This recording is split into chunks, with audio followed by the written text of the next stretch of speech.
아멘. 오늘 마태복음 말씀을 함께 나누도록 하겠습니다. 지난주에 주일 예배 때 한번 외쳤지만 한 번 더 선포하겠습니다. 저를 따라서 한번 힘차게 선포하시죠. 하늘에는 영광, 땅에는 평화. 하늘에는 영광, 땅에는 평화. 영광이 뭘까요? 영광은 beauty and power라고 제가 그랬어요. 하나님의 아름다움, 하나님이 찬란하게 아름다운 그 하나님의 아름다움, 그리고 하나님의 힘, 파워, 권세. 하나님이 아름답고 하나님이 힘 있으십니다. 하나님이 통치하십니다. 그 영광을 선포하고 우리가 영광을 올려드리면 그 예배하는 하나님의 백성들에게는 평화, 평강이 임하는 거예요. 하늘에는 영광, 땅에는 평화.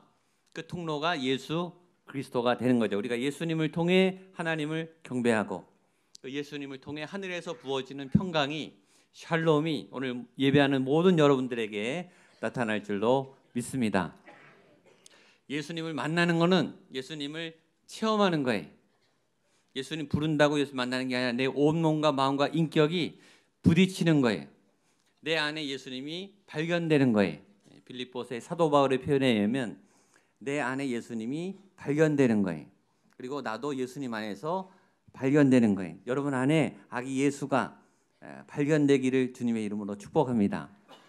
오늘은 우리가 잘 아는 동방박사의 얘기를 통해서 예수님이 오셨을 때 반응을 했던 사람들의 모습을 통해 성탄의 메시지를 같이 보려고 합니다.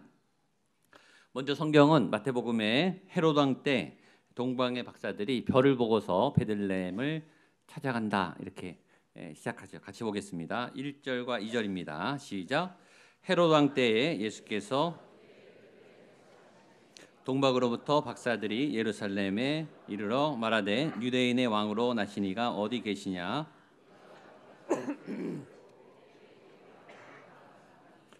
우리가 잘 아는 말씀 중에서 너무 잘 알아서 오히려 빠뜨리고 잊어버린 간과하는 메시지가 성탄의 메시지예요. 너무나 잘 알고 우리 어렸을 때부터 수십 번 반복했기 때문에 본문만 봐도 다 알아요. 그래서 오늘 메시지가 뭔지. 그러나 우리가 성인이 되어서 말씀을 묵상하고 또 우리의 시각으로 이 본문을 새롭게 쪼개어 보면 전혀 새로운 메시지들이 보여요. 새로운 우리가 어렸을 때 배웠던 그런 당연한 뻔한 메시지가 아닌 새로운 메시지를 저와 여러분이 발견하게 되기를 주님의 이름으로 축복합니다. 성경은 헤롯 왕 때에 이렇게 시작합니다. 성경은 아무 때나 때를 기록하지 않아요.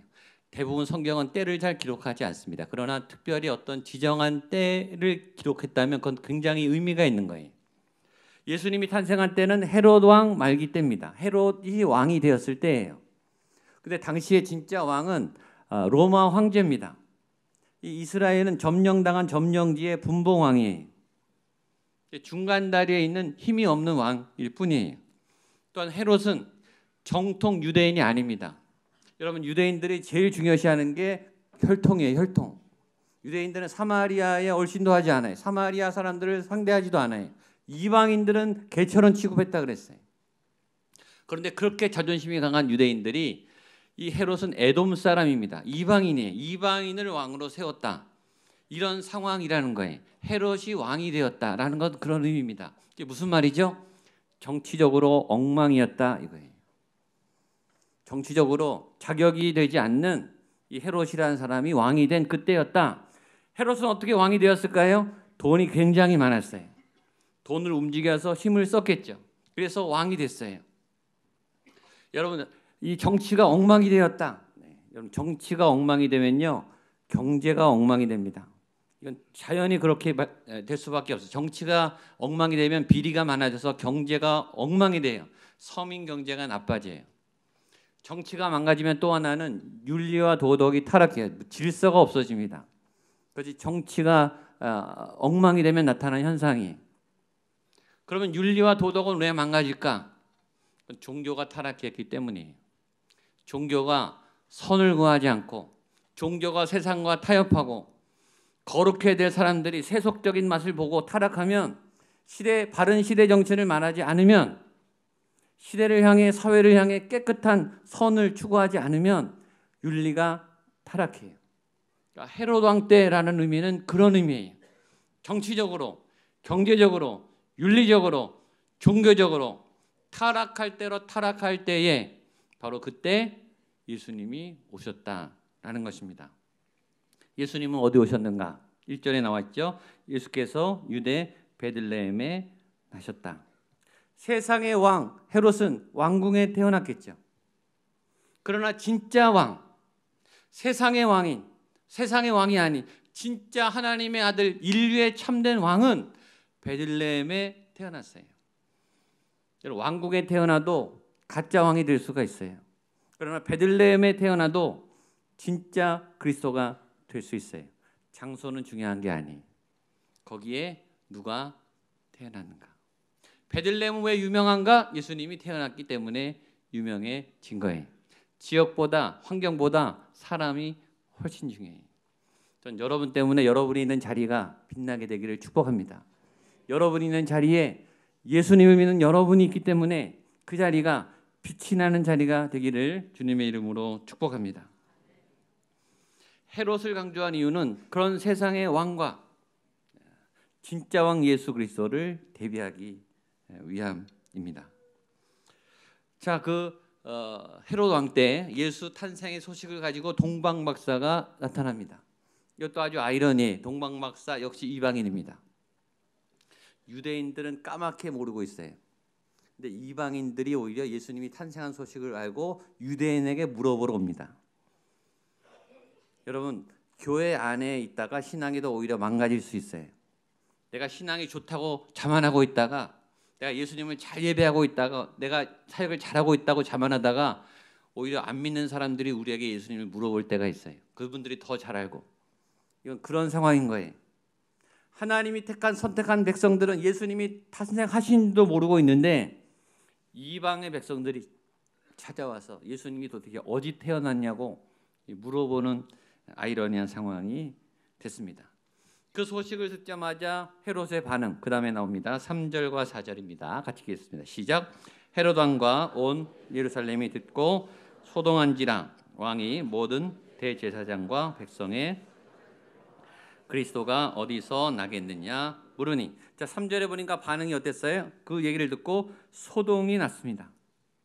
소동은 크게 두 가지겠죠. 하나는 기뻐서 난리가 나, 너무 좋아서 난리가 난 경우가 있고, 두 번째는 당황스럽고 아주 참담해서 소동이 난 경우가 있어요. 어떤 경우일까요? 두 번째예요. 너무 놀란 거예요. 헤롯 왕이 자기가 왕인데 외부에서 동방박사들이 왕이 어디 있냐고 물어보니까 얼마나 당황스러웠겠어요. 헤롯은 왜 소동했는가? 예루살렘은 왜 소동했는가? 예수님이 나타났을 때 어떤 사람들이 소동할까요? 예수님이 임재할 때 어떤 사람이 당황할까요? 자기가 왕인 줄 아는 사람, 자기가 왕처럼 살았던 사람, 왕이 필요 없고 예수님이 필요 없이 나는 내 결정, 내 주관, 내 방식대로 산다 라고 살았던 사람이 예수님이 오면 제일 당황스러운 거예요. 예수님을 믿지만, 예배를 드리지만, 사역을 열심히 하지만 내 마음대로, 내 열심으로, 내 사역으로, 내 신앙으로 살았던 분들은 진짜 예수님이 오시면 당황하는 거예요. 왕은 최고로 높은 사람이에요. 자기 위에 왕이 생기고 싶은 사람이 아니에요. 내가 제일 위고 싶은 사람, 내가 모든 걸 결정하고 싶은 사람, 그게 왕이죠. 그분들은 예수님이 오면 당황하는 거예요. 진짜가 나타나면 가짜가 당황스러워요. 가짜는요, 자꾸 자기가 진짜라고 자꾸 광고를 하고 다녀요. 자꾸 변명을 하고 다녀요. 가짜들은요, 자꾸 자기가 진짜라고 증명을 하려고 그래요. 진짜는 가만히 있어요.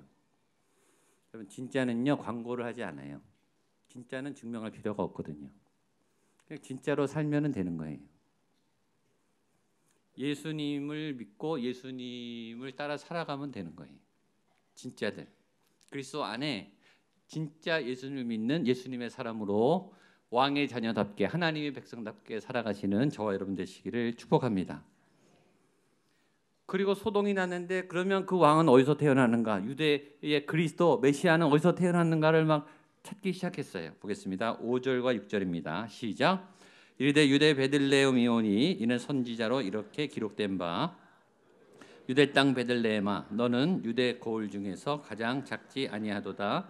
내게서 한 다스리는 자가 나와서 내 백성 이스라엘의 목자가 되리라 하셨음이니이다. 이게 미가서 5장 2절에 있는 말씀이에요. 그리스도 메시아는 어디서 태어나는가? 성경에 답이 있어요. 성경에 답이 있습니다. 성경의 말씀 안에 여러분의 삶의 해답이 있어요. 여러분이 기도하는 중에 하나님이 여러분에게 답을 주실 줄로 믿습니다. 가장 정확한 답, 가장 적절할 때 가장 필요한 정답, 삶의 해답은 말씀을 통해서 여러분에게 나타날 줄로 믿습니다. 그러니까 성경을 똑바로 보세요. 성경이 옛날 얘기가 아니라 성경 구절구절 안에 담겨있는 내 삶에 지금도 힌트를 주고 있는 지혜의 말씀. 잠언 8장에 그러죠. 지혜가 부른다. 성문에서 어귀에서 길거리에서. 지금 여러분에게 답을 막 얘기해주고 있는 하나님의 말씀이 하나님이 소리시잖아요. 소리로 말하고 있는데 우리는 딴 소리를 자꾸 들으니까 안 들리는 거예요. 한번 따라해주세요. 성경 안에 답이 있다. 말씀 안에 답이 있다. 말씀 안에 답이 있음을 믿으십시오. 그 해답을 찾았어요. 그러자 헤롯이 이렇게 말합니다. 7절 8절입니다. 시작. 이에 헤롯이 가만히 박사들을 불러 별이 나타난 때를 자세히 묻고 베들레헴으로 보내며 이르되 거기 가서 아기에 대하여 자세히 알아보고 찾거든 내게 고하여 나도 가서 그에게 경배하게 하라. 여기 또 우리는 새롭게 경배라는 것을 발견합니다. 두 가지 경배가 있어요.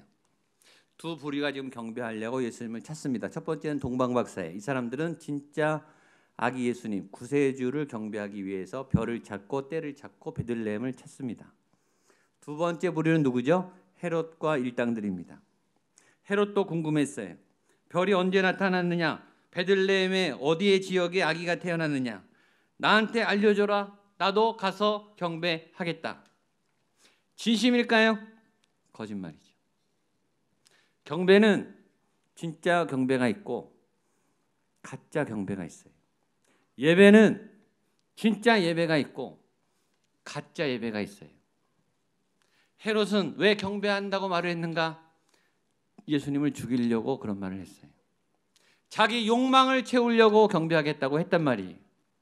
예배는 두 가지가 있어요. 하나님을 위한 경배인가? 내 욕망을 위한 경배인가?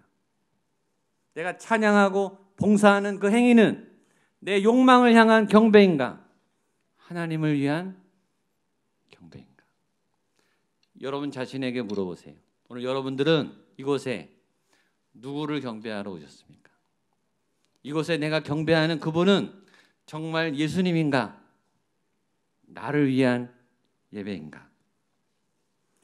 헤롯의 방해에도 불구하고 이 동방박사들은 예수님을 찾아갑니다. 제일 중요한 본문입니다. 9절과 10절입니다. 같이 보죠. 시작. 박사들이 왕의 말을 듣고 갈새 동방에서 보던 그 별이 문득 앞서 인도하여 가다가 아기 있는 곳 위에 머물러 서 있는지라 그들이 별을 보고 매우 한 가지 재밌는 일은 이 별을 동방박사만 봤겠냐고요. 다 봤겠죠. 별은 다 봤어요, 여러분. 그러나 별의 인도함을 받은 사람들은 동방박사들이었어요. 별은 다 봐요. 인도함을 따르는 사람은 동방박사만 봤어요. 여러분 말씀은 다 볼 수 있어요. 설교는 다 들을 수 있어요. 말씀을 따라가는 사람은 많지 않습니다. 말씀대로 순종하는 사람은 많지 않아요. 별이 있어. 내가 별을 봤어. 오늘 말씀을 찾았어. 오늘 말씀이 깨달음을 줬어. 그 정도까지는 다 해요. 오늘 예배 좋았어. 오늘 설교 잘 들었어. 오늘 말씀에서 새로운 것을 찾았어. 그 정도까지는 한다고요. 그러나 별을 따라가는 게 중요해요. 말씀을 따라가야죠. 그래야 누굴 만나요? 아기 예수님을 만나죠. 만나면 어떻게 되는가? 제가 제일 좋아하는 10절 같이 한번 읽겠습니다. 시작. 그들이 별을 보고 매우 크게 기뻐하고. 여러분 이 본문 할 때는 행복하게 하셔야 돼요. 아셨죠? 10절 한 번 더 읽겠습니다. 시작.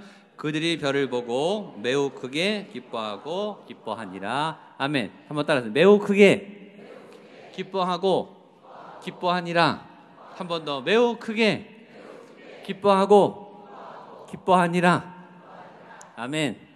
그래도 기쁨이 안 생기시나요? 자, 그냥 기뻐하는 것도 기쁜 거예요. 기쁨은 joy. joy는 그냥 우리가 웃고 즐거운 거랑 다른 거예요. enjoy하고 달라요. joy는 이게 영적인 이 안에 샘이 터져서 주체할 수 없는 이게 뿜어져 나오는 기쁨을 기쁨이라 그래요. 근데 이 기쁨이 기뻐하고 기뻐했다. 이 기쁨이 배가 됐다는 거죠. 이 강조됐다는 거죠. 그렇죠? 그 정도도 기쁜데 그 앞에 뭐라 그랬어요? 크게. 그 앞에 또 뭘 썼어요? 매우 크게 기뻐하고 기뻐했다. 어떤 상태죠? 이 동방 박사들의 인생 중에서 가장 기쁜, 여러분이 인생에 살면서 이때까지 기쁜, 최대로 기뻤던 그 기쁨보다 훨씬 그 기쁨이 이 사람들에게 그 별이 도착한 지점을 발견하자마자 이게 터져 나왔다는 거예요. 너무너무 행복한 이 기쁨이 솟아났다는 거예요. 저는 이 장면을 보면서 그런 게 생각났어요.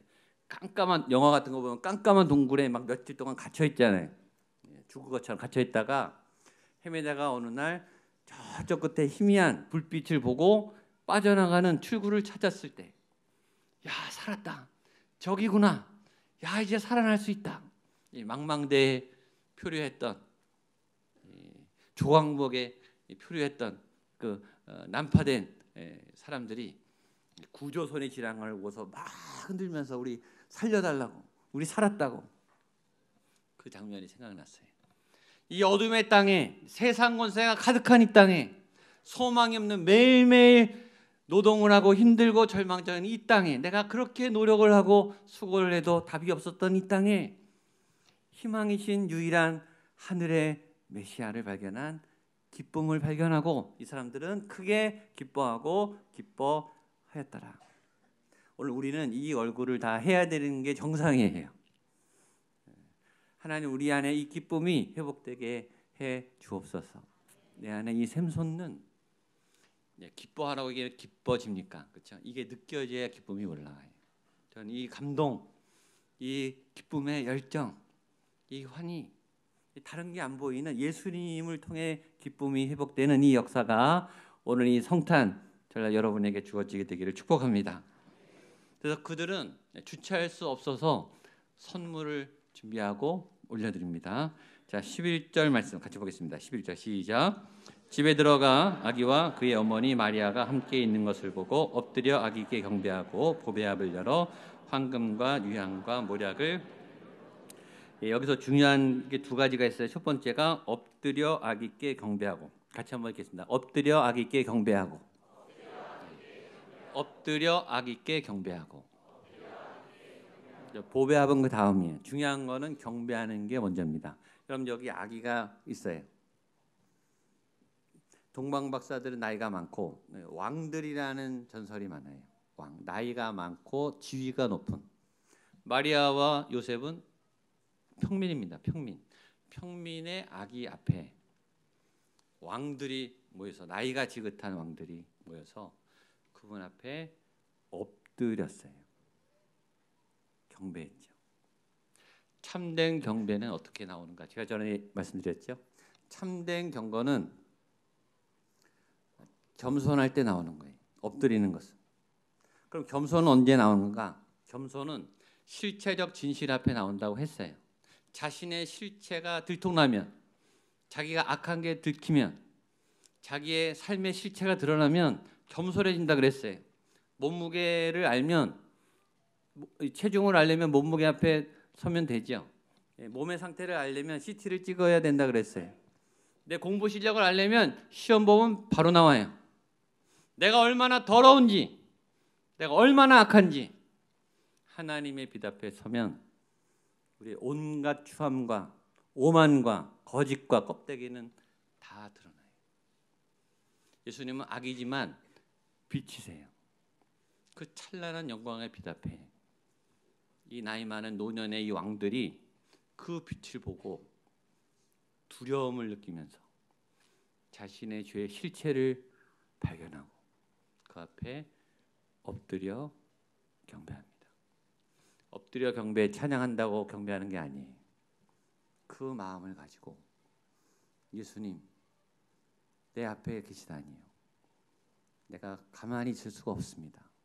내가 머리를 숙여 당신 앞에 무릎을 꿇습니다. 나의 예배를 받으소서. 이것이 성탄절의 예배예요. 오늘 예수님을 경배하는, 예수님만을 경배하는 참된 경배가 있게 되기를 축복합니다. 그리고 보배압을 열어서 귀한 예물을 올려드립니다. 여러분, 오늘 성탄헌금을 드렸듯이 참된 예물, 마음이 담긴 예물, 정성이 가득한 예물. 제가 설교를 준비하다가 결혼식이 생각이 났어요. 제가 35살 때부터 주례를 했는데 수많은 커플을 주례했습니다. 처음에는 이제 신랑 신부가 주로 보였어요. 근데 요새는 주례하면요, 신랑 신부 부모님이 더 잘 보여요. 요새는. 저희 이제 아들 딸이 커가니까, 제 아들이 이제 대학생이 되니까 이제 신랑 신부 관점에서 신랑 신부를 떠나보내는 부모님이 이제 더 잘 보이더라고요. 결혼식 날 예복을 입습니다. 새로 마친 정말 멋있는 옷을 입죠. 부모님들도. 또 신랑 신부 아들과 딸들에게 제일 좋은 드레스와 예복을 입힙니다. 본인들이 마련하는 신랑 신부도 있지만 대부분 부모님이 해줍니다. 보석도 해주고 예식장도 좋은데 마련해주고 식사도 잘 대접하고 좋은 신혼집도 꾸며주고 대부분이 부모님이 해줍니다. 무슨 마음일까요? 아까운 마음일까요? 아니죠. 오늘만큼 우리 아들이, 우리 딸이 가장 아름다운, 가장 행복한 가정을 이루는 주인공이 됐으면 좋겠다. 그 돈은 아깝지 않아요. 그 돈은 정말 마음이 담긴 기쁨의 예물입니다. 저와 여러분이 하나님 앞에 드리는 예물이 그런 마음이 담긴 예물이 되기를 바랍니다. 이 동방 박사가 드린 예물은 그런 거예요. 우리를 구원하신 구원자, 당신 앞에 이 예물을 드립니다. 조금도 아깝지 않은 우리가 가진 최고의 준비된 정성의 예물을 받아 주시옵소서. 예물은 세 가지입니다. 황금과 유향과 모략입니다. 예물의 값도 중요하지만 예물의 메시지는 더 중요합니다. 황금은 예수 그리스도의 인성과 통치권을 의미합니다. 예수님이 이 땅의 왕으로, 사람의 왕으로 오셨고 그분은 통치하시죠. 금홀, 왕권을 상징합니다. 예수님이 진짜 왕으로 우리를 다스려 주옵소서. 예수님이 여러분들을 다스려 주시기를 축복합니다. 금홀은 아름다워요. 금빛은 아름다워요. 찬란한 아름다움의 통치. 그 통치가 아름다움의 통치. 두 번째, 유향은 신성을 의미합니다. 유향은 성전에 들어가면 나는 냄새예요. 그러니까 유대인들은 하나님 냄새로 알고 있어요. 이 향기가 얼마나 강해요. 그렇죠? 이 향기의 기억이 얼마나 강한지 알죠? 유대인들은 성전에만 들어가면 이 향 냄새를 맡는 거예요. 그리고 하나님의 임재를 바로 느껴요. 해요. 그런 향, 그게 유향입니다. 그러니까 이 유향을 드린 이유는 그분은 하나님이십니다. 거룩한 분입니다. 평생 이 향기를 이 땅에 풍겨주십시오. 세 번째 모략은 죽음, 사명을 의미해요. 우리를 위해 죽으시는, 나를 위해 구원을 이루시는 그 예수님, 모략을 선물로 드립니다. 하나하나 메시지가 있어요. 마지막 오늘 본문을 정리하겠습니다. 그 예수님이 이 땅에 오셔서 우리에게 준 큰 두 가지 선물이 있어요. 첫 번째는 구원입니다. 우리의 구원, 우리의 구원. 한번 따라하세요. 우리의 구원. 옆에 분에게 당신의 구원. 당신은 구원 받았습니다. 나는 구원 받았습니다. 아멘. 예수님 때문에, 예수님 덕분에. 구원이란 죄를 이기는, 죽음을 이기는 힘이라 그랬어요. 구원은 나중에 죽어서 천국 가는 게 아니고 지금 내 삶에 죄를 이길 힘을 지금 예수님을 통해 내가 얻는 거예요. 지금 절망과 분노와 화와 내 안에 있는 어둠을 예수의 이름으로 지금 이길 수 있는 힘이 내 안에 있는 게 구원이에요. 구원 받으셨습니까? 아멘. 그 말은 뭐죠? 지금 내 안에 내 악을, 내 안에 있는 악함을 이길 힘이 내 안에 이미 있음을 믿는 거예요. 그 힘을 사용하십시오. 우리는 구원 받았어요. 그 구원을 통해 우리에게 오는 현상은 평강, 샬롬. 예수님이 우리에게 주고 싶은 샬롬. 샬롬, 평강은 관계 안에서 나오는 거예요. 신뢰 안에서. 사람을 통해서, 하나님을 통해서 오는 게 샬롬이에요. 믿을 수 없으면 평강이 없어요. 사람하고 틀어지면 평강이 다 깨져요. 평강은 관계를 통해서 와요. 예수 그리스도가 오셔서 다리를 오시고 하나님과 우리에게 화평을 주시고 사람과 사람 가운데 샬롬을 이루는 거예요. 이것이 성탄의 중요한 메시지입니다. 전 이곳에 있는 한 분도 빠짐없이 구원의 선물과 평강